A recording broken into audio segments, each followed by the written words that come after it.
Does it pain you to see him living it large inside prison? Well, I continue to have a number of sources in various prisons, and let me tell you the unpalatable truth. This story could have been written about any number of prisoners serving very long sentences, including life sentences, because the length and the breadth of the country, prisoners have got mobile phones. They're on social media platforms, they're messaging family, friends, criminal associates, and at one particular prison, I was recently told, the prisoners say they've got it boxed off. I mean, it's unbelievable. Talk to me a little bit about the security, because from my loose understanding of what goes on there, some of the security at prisons has almost now been outsourced. Your idea of your old-fashioned screw doesn't really exist. If people there are guarding them are on terribly low wages, they're maybe more inclined to be susceptible to bribes and corruption. Is that how things get in? Is that how drugs get in and phones get in and Xboxes and all this stuff? Well, the prison service will tell you they've had considerable success in stopping contraband getting into prisons, and that is true in certain prisons. But that technology, state-of-the-art tech, isn't rolled out everywhere.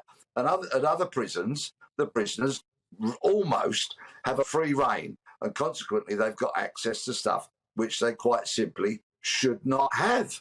And, of course, low-paid prison staff want to go home unharmed at the end of a shift. So if the prisoners establish the type of community that they want, some certain prison officers will put their own safety ahead of, perhaps, shall we say, being thorough. Yeah, prison is supposed to be a deterrent and it's supposed to be a punishment, but I can't help but wonder, not your high-end, high-rolling criminals who, you know, maybe had millions coming in and a bit of a high life, they're off to Marbella every week, but your genuine kind of garden variety scumbag, right? And now they're locked up. Is their life better inside than it was outside? Well, some, quite frankly, choose to go inside. Not many, but some do. And prison communities are very difficult things to manage. Often they're a powder keg just waiting for the spark to set them off. So I have a certain amount of sympathy for prison officers who are trying to maintain a balance. They don't want riots. They don't want large-scale disorder. They don't want very serious assaults and worse being carried out within these walls. They are not all the holiday camps that some people might perceive them to be. I need to make that perfectly clear. But, of course, punishment without rehabilitation is a bit of a waste of time. When it comes to smartphones, I would like to see prisoners who have complied, who've toed the line, confronted their wrongdoing, and are coming towards the end of their lengthy sentences, perhaps being rewarded in the last year or two by having authorised access to one. OK, I mean, that might be interesting, and I don't disagree with that at all, because if people are going to end up back into a community, they might as well have some kind of reintegration, some kind of rehabilitation, because otherwise, well, we all know what happens. But in all of this, I think that families of victims are being lost, especially when it comes to families of people who've been murdered. They want to see justice done, not just in terms of sentences, but also in terms of the quality, or dare I say it, lack of quality of life, that their son or daughter's murderer or rapist is going to have on the inside. Are they getting that justice at the minute? I think you raise an extremely important point, because I, of course, during the course of my writing, research and investigating, have spent a lot of time with those who have lost a loved one to murder.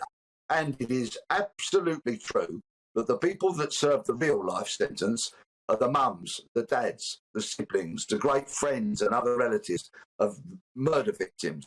They have a sentence that never, ever goes away.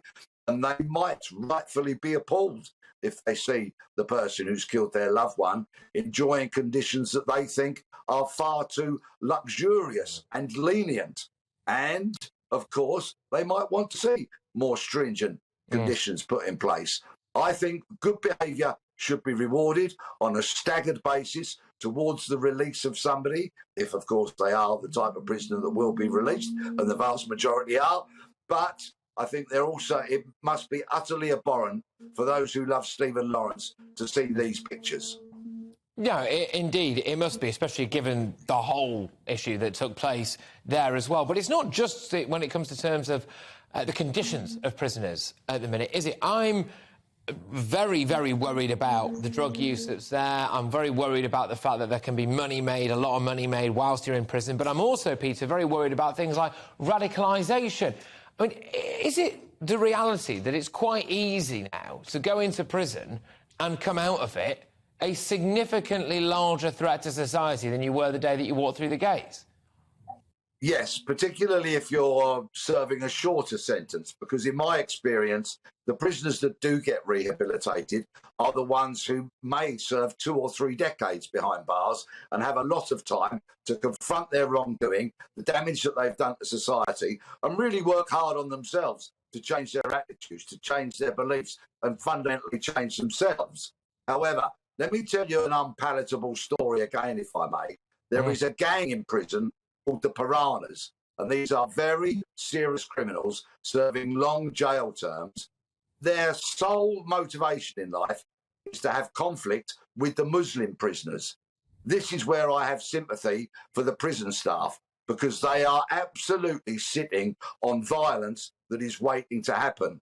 And the Piranhas' sole purpose, sole intention is to commit really, really serious harm within the prisons to others. And likewise, so this Muslim gang are intent on virtually going to war with the Piranhas. There you have it, an unpalatable truth about what it's like in some of our prisons. Sorry, just very quickly, Peter, we are a bit pressed for time.